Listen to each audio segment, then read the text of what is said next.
Warning, behind this screen, you're going to see a spreadsheet. And my warning is to not check out when I drop my picture into the corner and I show you the economic models behind a brokerage, a traditional team, the way we structure our agents to help scale so they can get out a lot of the monotony in the business and make a whole lot more money in a whole lot less time.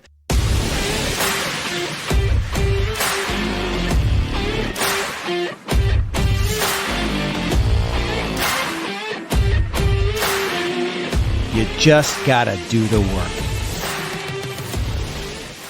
This is really only for serious agents that want to scale and do it in a way where growth is different than scaling. So growth is, I just want to sell some more homes, and you're going to have to put in more hours most likely, and you will hit a cap at, I've had agents come into our world selling a lot of homes, 30, 40, 50 homes a year, but they're working 60, 70, 80 plus hours a week doing it.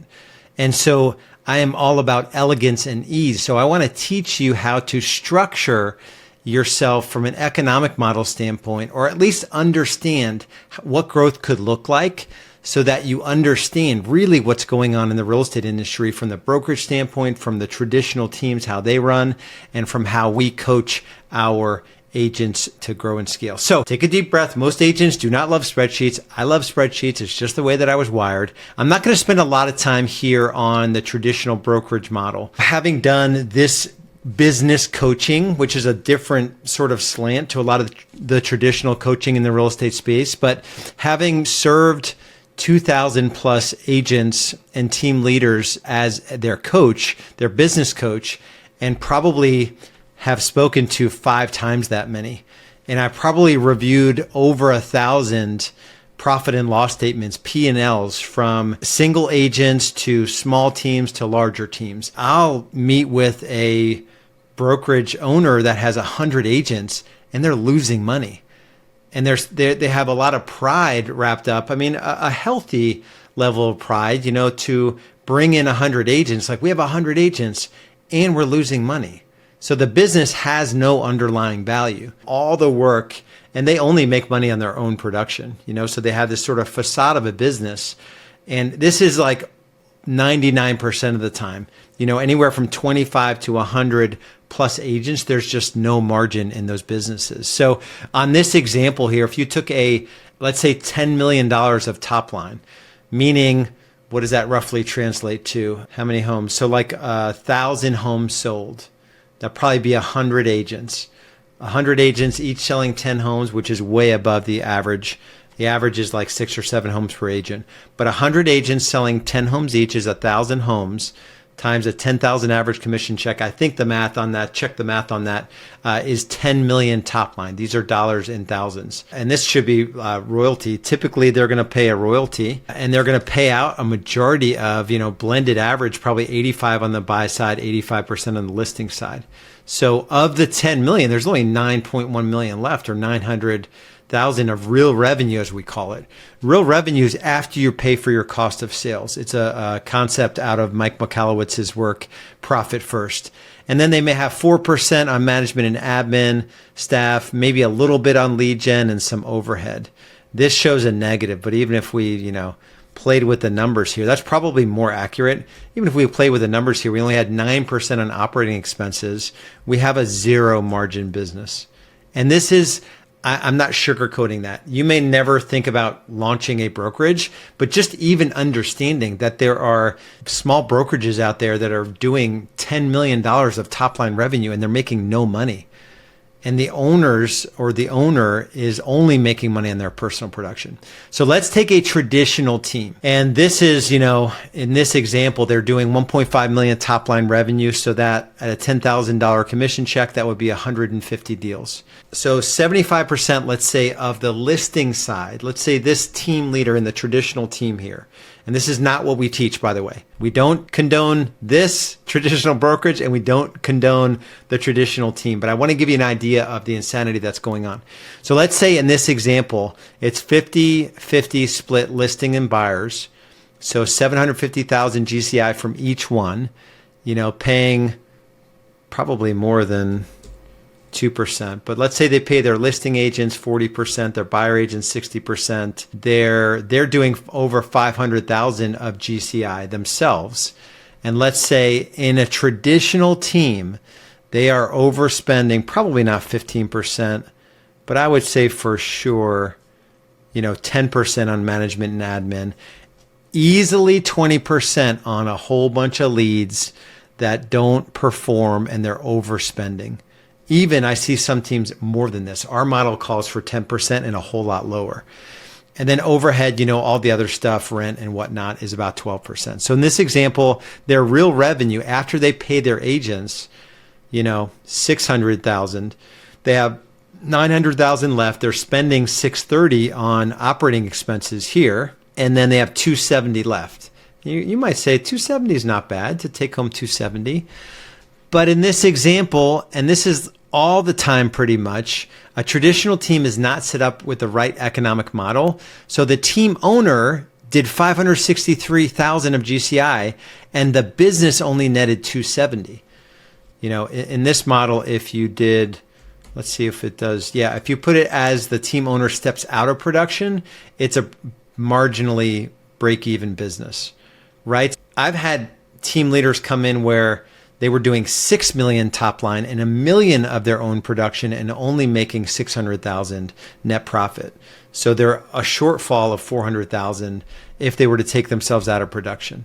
So in this case, they have to do a bunch of production, 50, 60 deals in this example, in order to make decent money, right? So the next example, if you're in production, so as you scale a team, let's say in this example, we've got distinct stages of growth.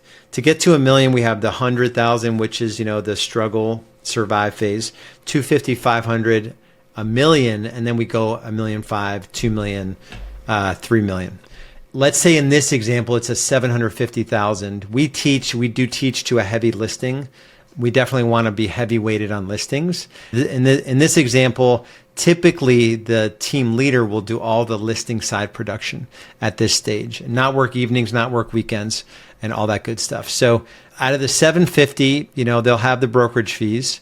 They'll pay their listing agents. They're not paying their listing agents anything because they're doing all the listing production. And then they'll pay their, we blend out at 40% or so because our systems are so strong in terms of getting agents so productive that it's not necessarily the split. So a 20 and a 40 here would probably be pretty close. And then we teach a 10-10-10, and typically it's not going to be 10% admin, 10% on lead gen, 10% on overhead. It's going to be less than that. But let's take the 30% there. In this example, the owner is taking home 367,000. So less than their own production, but they have bought back significant chunk of time. So I would argue on the 367, they're probably working maybe 2,000 hours a year. So their take home pay is $180 per hour. If you've ever heard me talk about the Business Freedom Index. So that's the in production. And so this is a great lifestyle, great income. You could say, well, what if they just got to 500,000, and they didn't hire any admin and they didn't do lead gen and they didn't have overhead.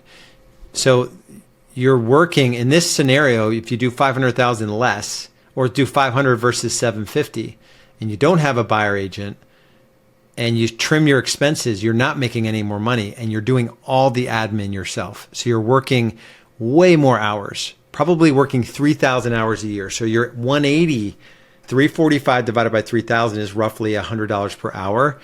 In the example that I did, it was 367 divided by probably 2,000 hours, $180 per hour. So similar take home, but you're working 50% more.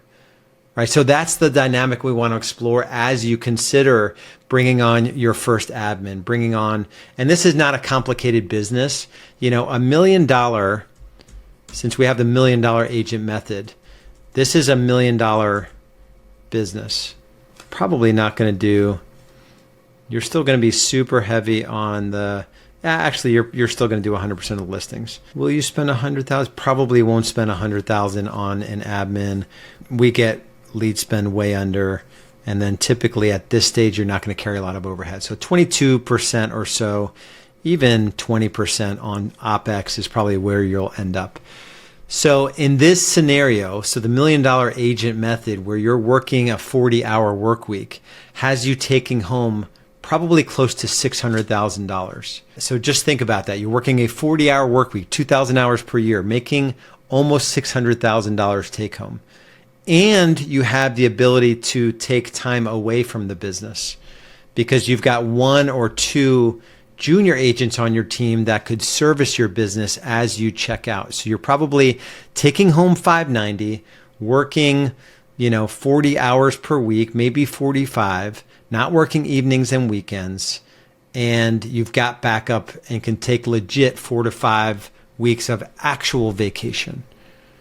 Right. So that is something to get excited about. Let's say around at 1.5 million, you will be able to step out of production. So if we leave everything the same, you'll probably have a little more expensive, 120. So even though these percentages are the same, they increase. So the 80 for admin goes up to 120 here. The 80 for lead gen, you spend a little bit more on lead gen, and the overhead goes up. So even though the percentages are the same, you're going from 200 to 300 in OpEx, which is probably pretty accurate. So in this scenario, you go from 590 to 705, but you could say, oh, Lars, but we went from $1 million to $1.5 million. Where's all that money? You are now 100% out of production. So at this point, you're probably still leading and managing, but you're out of the day-to-day transactional work. So you've now stepped down from 2,000 hours, probably 40 hours a week to 30 hours a week or 1,500 hours. So if you take 705, I'm going to do some quick math for you here. I hope this is valuable.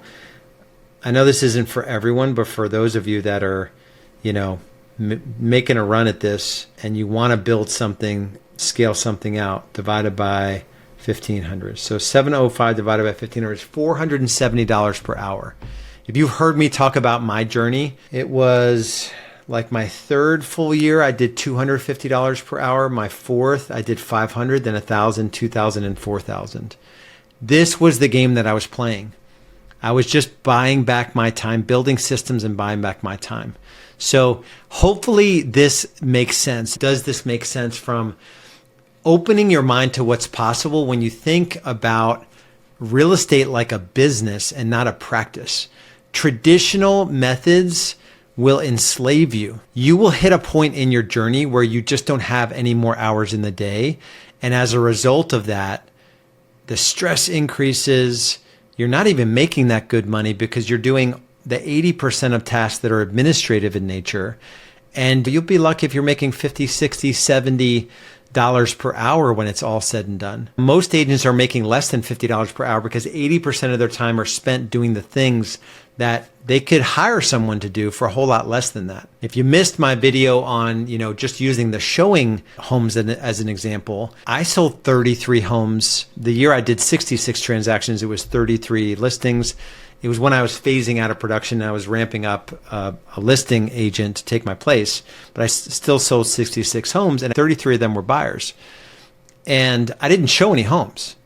Just because I own the client doesn't mean I need to show them homes. And most people are like, how could you not show homes? That's literally the job of a real estate agent.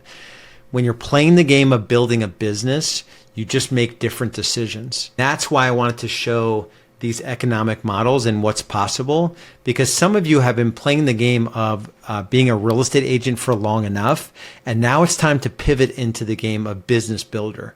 And what does it look like to get on this trajectory to the $1 million agent? 2,000 plus agents and team leaders have been through our world, over a decade doing this. My only motivation is to help people not only make more money, most importantly, have time to enjoy it and spend time on the things that actually matter, which is not selling another home.